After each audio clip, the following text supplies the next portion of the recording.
안녕하세요. 저는 아이 둘을 키우고 있는 40대 아줌마입니다. 꿈 많고 꽃다웠던 20대의 남편을 만나 결혼을 했고 아이들을 키우면서 시간을 다 보낸 것 같아요.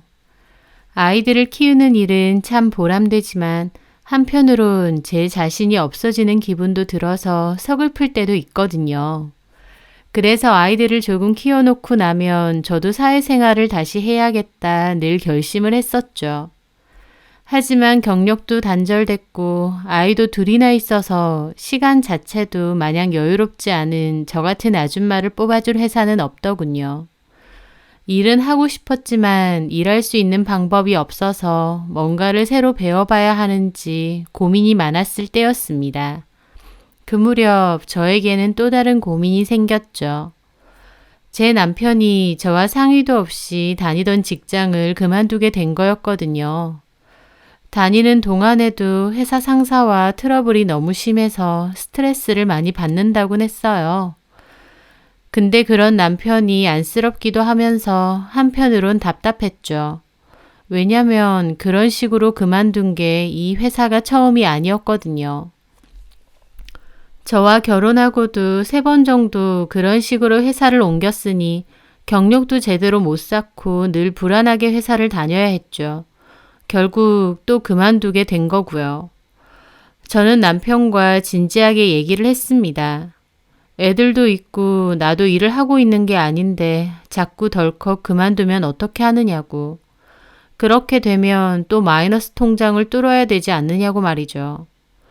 남편은 자기는 죽을 것 같이 힘든데 그러면 참고 다니라는 말이냐며 도리어 화를 내더군요. 그러면서 저더러 일을 하라는 겁니다. 자기가 여태까지 힘들게 일했으니 이제는 제가 하라는 거죠. 솔직히 남편은 직장 나가서 돈을 벌어온다는 이유로 집안일이나 육아에는 전혀 참여를 하지 않았습니다. 남편이 원해서 애를 둘이나 낳았음에도 모든 육아는 다 제 몫이었죠. 하지만 그럼에도 저 남편에게 싫은 소리 한 적 없습니다. 그만큼 밖에서 돈 벌어오는 것도 힘들다는 것을 알았기 때문에요. 하지만 제가 여태까지 집안일과 육아에 정신 없었던 걸 모르는 양 왜 본인만 고생하냐고 저도 집에서 놀지 말고 나가서 돈을 벌어오라는 겁니다. 그 말이 서운해서 저도 큰 소리 내고 싸웠어요. 집에서 마냥 논 적도 없지만 일을 하고 싶다 해도 취업도 안 되고 방법도 없는데 어떻게 일을 하나요? 남편이 회사를 그만둬서 당장 생활비도 아쉬워지고 또 저도 이대로 집에 계속 있을 수만은 없다는 생각이 들어서 고민이 많아졌습니다. 그러다가 같이 동네에서 육아를 하는 사촌동생이 저보고 아기 반찬이나 이유식을 팔아보는 게 어떻겠느냐 하더라고요. 제가 사는 곳이 신도시 쪽이다 보니 신혼부부와 아기들이 정말 많거든요. 게다가 저도 요리하는 걸 좋아해서 아이들 반찬은 사다 먹인 적이 한 번도 없고 다 만들어서 먹입니다. 새로운 메뉴로 만드는 것도 좋아하고요. 그렇게 음식을 많이 만들면 사촌동생도 종종 갖다 주곤 했거든요. 제 음식이 너무 맛있고 식재료도 다양하게 써서 더 좋다면서 사촌동생이 한번 진지하게 알아보라고 하더라고요. 처음에는 장사는 아무나 하나, 나도 우리 애들 먹을 거나 조금 만들지 그렇게 대량으로는 못할 것 같다고 하고 말았는데 또 해보면 잘할 수 있을 것도 같았습니다. 그래서 제 나름대로 이유식이나 유아 반찬을 파는 곳을 찾아가며 방법에 대해서도 알아보게 되었죠. 배달을 해주는 업체 여러 곳에서도 주문을 해서 직접 먹어보기도 하고요. 그러면서 나도 한번 도전을 해볼까라는 생각이 들었어요. 아이들이 먹을 거니까 엄선된 좋은 재료를 이용하고 레시피도 다양하게 식단을 짜서 주문을 받은 후에 배달 공급을 하면 꽤 수요가 있을 것 같더라고요. 왜냐면 저희 동네에는 마침 그런 가게가 없어서 제 주변의 맞벌이 엄마들은 다 먼 지역에서 배달 주문을 해서 먹는다고 했거든요. 저는 제가 한다면 오프라인으로도 직접 팔기도 하고 또 주문받아서 배달을 하는 게 어떨까 생각했습니다. 저 혼자서 이래저래 알아보면서 어느 정도 구체적으로 사업 계획을 마련해 봤어요. 식재료는 어떻게 준비할지, 창업에 필요한 부분에 관해서도요. 그리고 남편에게 이런 얘기를 했습니다. 아이 반찬 장사를 해보려고 하는데 남편도 어차피 놀고 있으니 같이 준비해서 해보자고요. 남편도 자꾸 회사를 그만두는 거 보니 회사 생활이 체질에 안 맞는 것 같다며 차라리 저랑 장사를 같이 하자고 했어요. 남편이 배달도 해주고 저랑 같이 일을 해보면 어떻겠냐고 말이죠. 그런데 남편은 영 뜨뜨미지근하더라고요. 당신 음식 잘하는 건 알겠는데 뭐 장사 아무나 하나?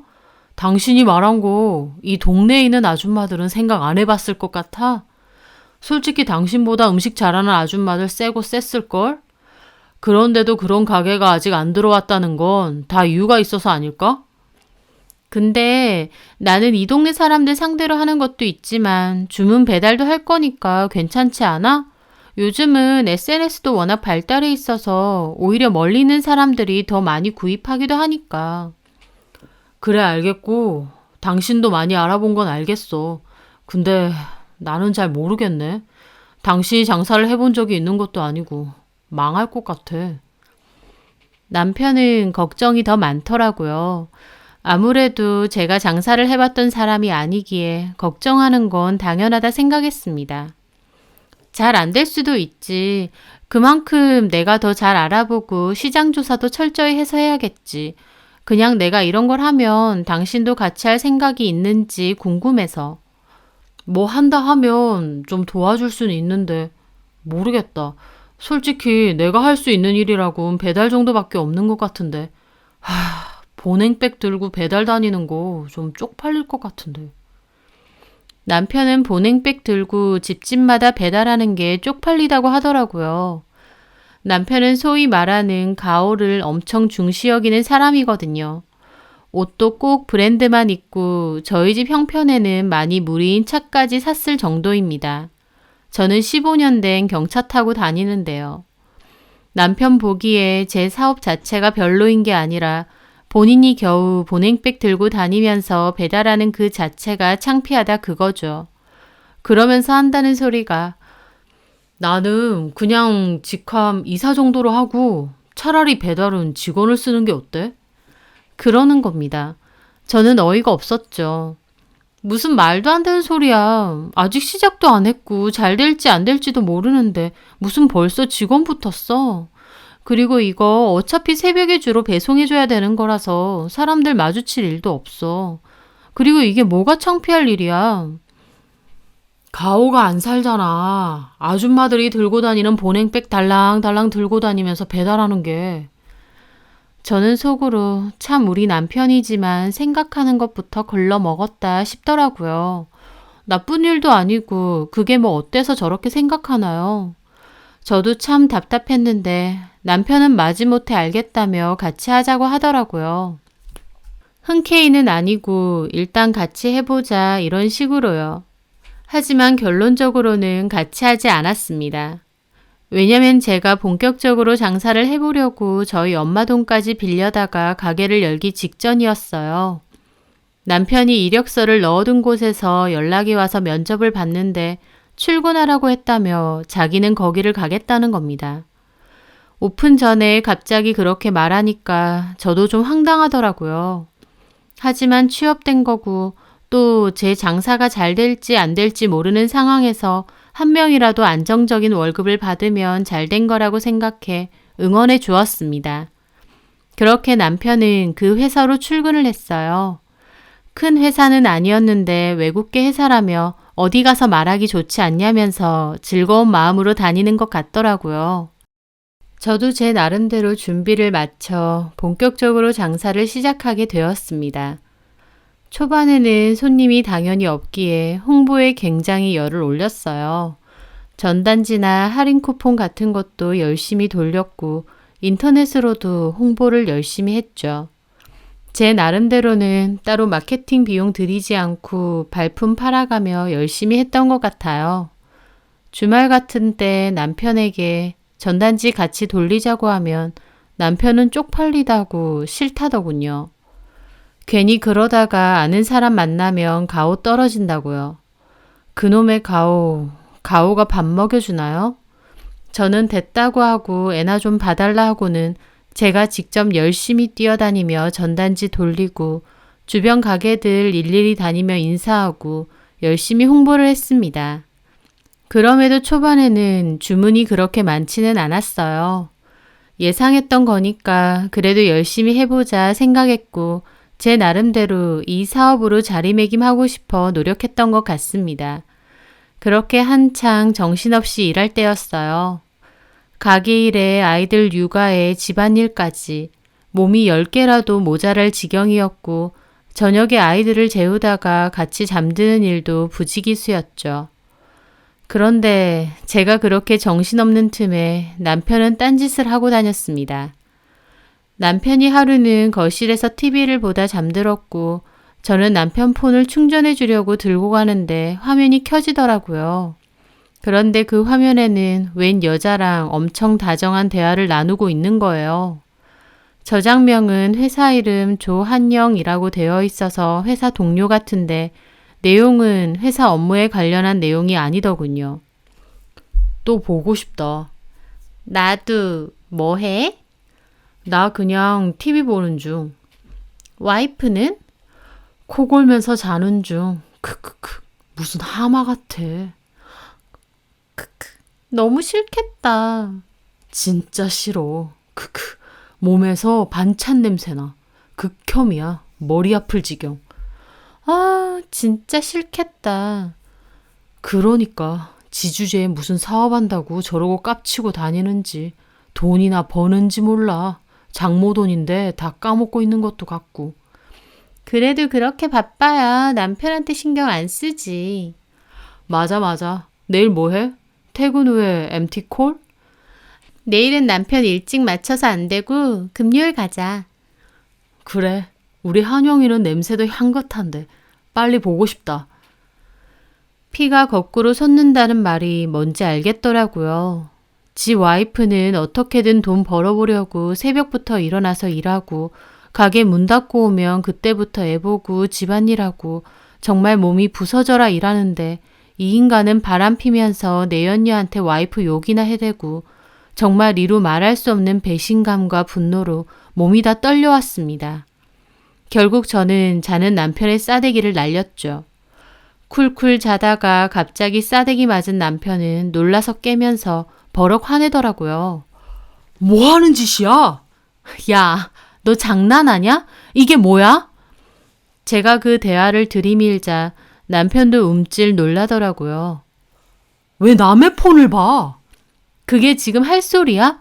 바람 피고 내 뒷담까지. 재밌니? 재밌어 죽겠어? 아이씨, 네가 어떻게 나한테 이러냐? 나는 어떻게든 돈 한 푼이라도 벌어보려고 이리 뛰고 저리 뛰고 힘들게 사는데 너는 그 회사 들어간 지 얼마나 됐다고 바람질해. 대화 내용 보니까 그 기집애도 유부녀네? 아주 잘들 한다. 아, 무슨 바람이야. 그냥 친하게 지내는 거지. 지랄하지 마. 너는 친하게 지내는 동료하고 모텔 가자고 하니? 뭐 이런 쓰레기 같은 게 다 있어. 야, 내가 너랑 결혼해서 여태까지 개고생만 하면 살았어. 나한테 미안하지도 않니? 너 이 짓거리 하려고 회사 들어간다고 했어? 너 솔직히 말해봐. 저번 회사도 상사랑 부딪힌 거 아니고 사실 바람핀 거 들켜서 쫓겨난 거 아니야? 소설 쓰고 있네. 아니거든. 너무 힘들어서 그만둔 거거든. 내가 그걸 어떻게 믿어. 어쩐지 내가 집에서 노느니 사업 같이 하자고 했을 때 콧방귀 끼고 월급도 얼마 안 되는 이 회사 넙죽 들어간다고 했을 때 알아봤다. 야, 말이야 바른 말이지. 너 이거 한다고 돈 얼마나 버냐? 그리고 내가 그때도 말했지만 꼴랑 몇 푼 번다고 내가 보냉백 들고 배달이나 다녀야겠냐고. 진짜 구질구질하다. 뭐? 구질구질? 그래, 너 반찬 파는 거 자체가 구질구질해. 사업을 해도 어휴, 가오도 안 서게. 반찬 가게가 뭐냐? 너 허구한 날 가오 어쩌고 하는데 고생하는 와이프 놔두고 바람 피면서 이지랄 하는 건 가오가 서는 일이야? 참 대단한 가오네? 저는 그렇게 남편과 심하게 싸웠습니다. 웬만하면 아이들 있는 집에서 싸우고 싶지 않아 평소에는 제가 항상 참고 넘어가는데 이건 절대 참고 넘어갈 수 있는 일이 아니더군요. 그렇게 아이들까지 다 깰 정도로 심하게 싸웠어요. 남편은 그 와중에 집을 나갔고요. 저는 새벽까지 울다가 잠 한숨 못 자고 눈이 퉁퉁 부은 채로 출근을 해야 했습니다. 너무 힘들고 아무것도 하기 싫었지만 그럴 때일수록 일이라도 열심히 해서 생각을 지워버려야겠다 싶더라고요. 저는 그날 주문에 맞춰 음식을 만들었고 배달까지 다 보낸 다음에야 가게에 홀로 남아 펑펑 울었습니다. 비참하고 내 결혼 생활이 허무해지기까지 했습니다. 다정하고 가정적인 남편은 아니지만 그래도 내 남편이고 서로 사랑하는 마음은 여전하다 생각했어요. 하지만 그건 저 혼자만의 생각이었더군요. 한참을 그렇게 울고 또 울었네요. 아이가 있다 보니 이혼이 쉬운 건 아니었습니다. 처음에는 그냥 덮을까도 생각했어요. 하지만 남편이 진심으로 반성하거나 잘못을 비는 것도 아닌데 제가 혼자서 용서해주고 덮을 순 없더라고요. 남편도 저한테 미안해하는 게 아니라 도리어 뻔뻔하게 나왔고 대놓고 집에 안 들어오기도 했고요. 결국 저는 고민 끝에 이혼을 하기로 결심했습니다. 10년 넘게 살아왔는데 헤어지는 건 정말 순식간이더라고요. 위자료 소송을 걸고 싶었지만 안타깝게도 증거가 없었습니다. 그때 남편과 그 여자가 했던 대화를 제가 따로 저장했어야 되는데 그 순간 너무 화가 나 그러지 못했거든요. 증거가 없으니 당연히 외도에 관한 소송은 어려워졌어요. 너무 억울했지만 더 이상 남편 꼴도 보기 싫어서 빠르게 협의이혼하기로 합의를 봤습니다. 갖고 있는 거라곤 대출이 반인 집 한 채밖에 없어서 그거 반 나누기로 했고 양육권은 제가 가지고 오기로 했습니다. 합의로 이혼하는 건데도 참 그 과정이 치사스럽고 힘들더라고요. 이혼할 때 정말 밑바닥까지 본다는 말이 뭔 줄 알겠더라고요. 정신적으로 정말 힘든 상태였는데요. 오히려 제가 너무 힘들 때 제 정신을 붙잡아 준 건 제 일이었습니다. 최소한 제가 하고 있는 일이 있다는 게 그렇게 큰 위로가 되더라고요. 저는 남편과 이혼 과정에서 정신적으로 정말 지치고 힘든 날도 많았지만 그럴 때일수록 악착같이 열심히 일했습니다. 남편에게 받는 양육비는 크지 않으니까 제가 더 열심히 해야 된다는 생각으로요. 그렇게 남편과는 갈라섰고 저는 본격적으로 제 일에 매진했습니다. 메뉴도 대폭 늘렸고 할인 행사나 이벤트도 진행하면서 정기 구매하는 회원들을 공격적으로 늘렸죠. 초반에는 좀 부진했지만 입소문이라는 게 무섭더라고요.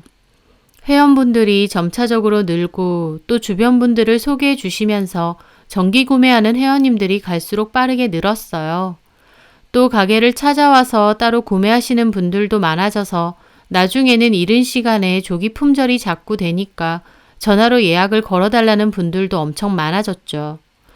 나중엔 너무 바빠져서 사촌 동생도 와서 제 일을 도왔고 그것도 손이 모자라서 직원까지 따로 두게 되었습니다. 일이 잘 되기 시작하니까 너무 신나더라고요.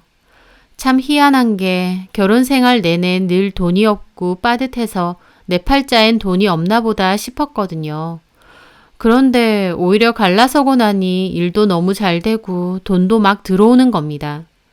이혼의 아픔이고 뭐고 생각할 겨를도 없이 정말 바쁘고 돈 버는 재미에 신났던 것 같아요. 장사가 잘 되고 어느 정도 자리를 잡고 나선 가장 먼저 엄마께 빌린 돈을 다 갚았습니다. 물론 이자도 넉넉하게 쳐서 갚아드렸죠. 그 후엔 열심히 돈을 모았습니다. 그렇게 1년 반 정도의 시간이 지났을 때였어요. 전 남편은 어쩌고 사는지 면접 교섭건이 있음에도 거의 아이들을 보러 오지도 않았습니다. 끼케야 3번 정도 보러 온 게 다였는데 그것도 초반엔 아예 안 왔고 뒤늦게야 보러 오기 시작하더라고요. 그게 너무 괘씸하기도 했죠. 저는 그렇다 쳐도 지 자식들인데 이렇게까지 신경 안 쓰나 싶어서요. 그러던 어느 날 가게에서 일을 하고 있는데 전 남편이 뜬금없이 들어오더라고요. 잘 지냈어? 너무 어이가 없었습니다. 모르는 사람이 보면 이혼 안 한 줄 알겠더라고요. 뭐야? 여길 왜 와? 지나가다가 잠깐 들렸지. 내가 너무 갑자기 왔나? 우리가 이렇게 볼 사이 아니잖아. 나 지금 바쁘고 용건 있으면 전화로 해. 에이, 왜 이렇게 쌀쌀맞게 굴어? 지금은 별로 안 바쁜 것 같은데? 우와, 직원까지 있네? 뭐 때문에 이러는데? 잠깐만 얘기 좀 해. 애들 얘기야. 한 10분 정도? 아니면 5분이라도. 저는 한숨을 쉬며 직원에게 말하고 잠깐 나갔습니다. 멀리 가기도 싫어서 카페라도 가자는 걸 뿌리치고 그냥 가게 근처 벤치에 앉았어요. 애들 뭐? 잘 지내지? 아영이 아준이 본 지도 벌써 2달 넘었네. 3달인가? 참나, 애들 걱정은 돼? 면접 교섭권 있는데도 보러 오지도 않잖아. 미안해서 그렇지. 그래서 뭐, 왜 왔어? 장사 엄청 잘 된다며 돈을 갈키로 쓸어 담는다는 말 있더라. 왜 왔냐고. 너무 그러지 마라.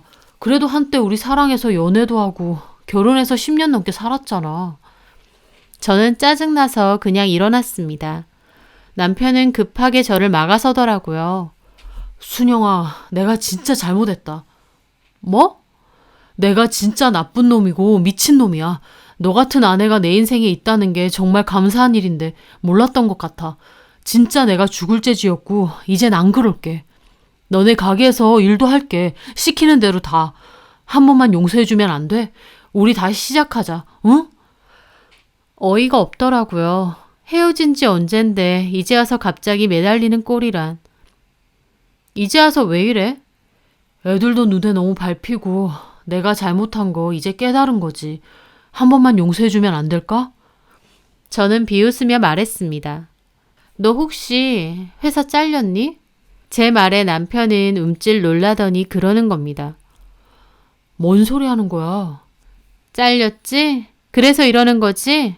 왜 잘렸어? 혹시 그 여자랑 아직까지 붙어먹다가 걸렸어? 아니야, 뭔 소리야. 그거 아니면 이럴 리가 없는데.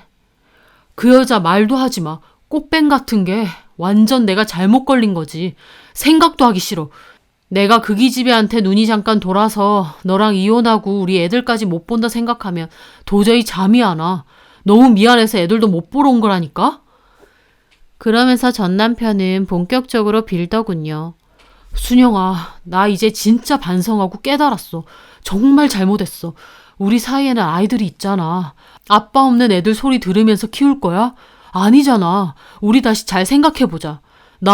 네가 하라고 하면 반찬 배달이며 청소도 내가 다 할게. 네가 시키는 대로 다 할게. 우리 다시 잘 생각해보자. 응? 저는 그런 남편을 보며 코웃음을 쳤습니다. 그리고 제가 말했죠. 내가 왜? 우리 이혼했고 아무 사이도 아니야. 애들이 있긴 하지만 당신은 그냥 애들 친부. 그게 끝인 거고. 당신 애들 만나는 거 암소리 안 해. 근데 나는 아니야. 내가 왜 당신이랑 다시 합쳐? 나한테 그래야 될 이유가 하나라도 있어? 당신 뭐 볼 게 있다고. 그래, 당신도 들어서 알겠지만 우리 가게 잘 돼. 반찬 없어서 못 팔고 회원하고 싶어도 못 하는 데가 우리 가게야. 그렇게 잘 되고 있는데 내가 왜? 굳이?